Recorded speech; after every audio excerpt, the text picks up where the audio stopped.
Victoria 3's been out for about a week now, and it seems the appropriate time to look back at the hours played to see how the game experience as a whole really feels. If you just want the short and simple before you click off the video, the game is enjoyable. I genuinely would recommend it, it's just that there are caveats to that. So if you're sticking around, we're going to go through the user interface, diplomacy, warfare, and economy of Victoria 3, and we'll give Paradox a fair shake of what's enjoyable and good in this game, and what realistically needs to be improved. We're going to start off with the UI, because honestly, this is where I found myself most frustrated with this game. Everyone says that Paradox makes map games, but Victoria 3 fundamentally is not a map game. More than any other title by Paradox, I find myself just completely ignoring the map in front of me in this game, because there's so little to interact with on the map.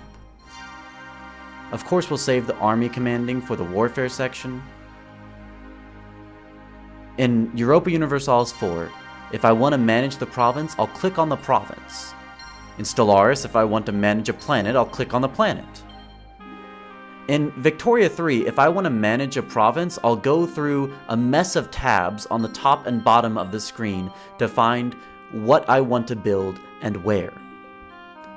The map needs to display more useful gameplay information, the tabs need to be less redundant, and overall the user interface needs to be a tool for the user to interface with the game and not the barrier that keeps the user from interfacing with the game. Now that I've gotten over my personal rant, let's get into something that I'm a little bit more positive about in the diplomacy of Victoria 3.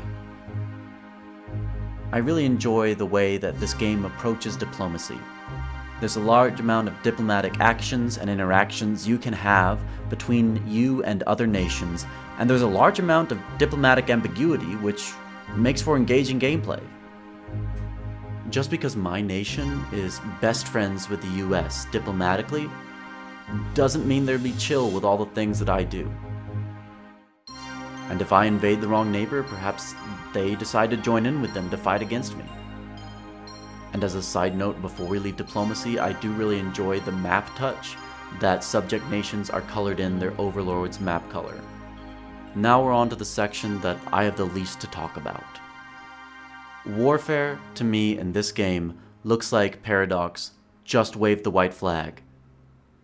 Yes, in other titles, they have struggled to give us something that is both engaging and in any way balanced, but this is not the answer.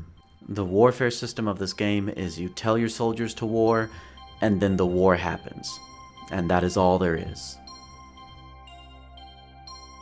Now let's dive into the behemoth of the Victoria 3 economy, what most people are likely interested in this game for.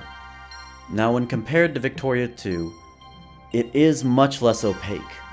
The economic simulation is without a doubt the deepest part of this game, but in this case, depth is not a one-for-one equivalent with engaging gameplay.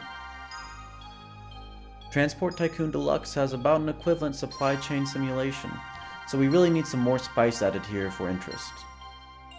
Perhaps some regional production flavor added to the game. That could help with the economic simulation being a bit too dull, as well as the fact that about every nation feels the same to play. Victoria 3 is not the release version of Imperator Rome. It has more than a pinky finger's depth of beautiful water to jump into. But despite the recent improvements in the direction that Paradox has been going, they still don't seem to understand that the reason people play their games is not the graphics.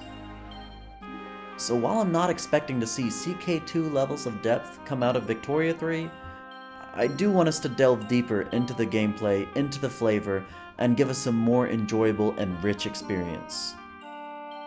As for what we have now, it's an enjoyable sandbox to play around with. I just hope it reaches its potential to be so much more.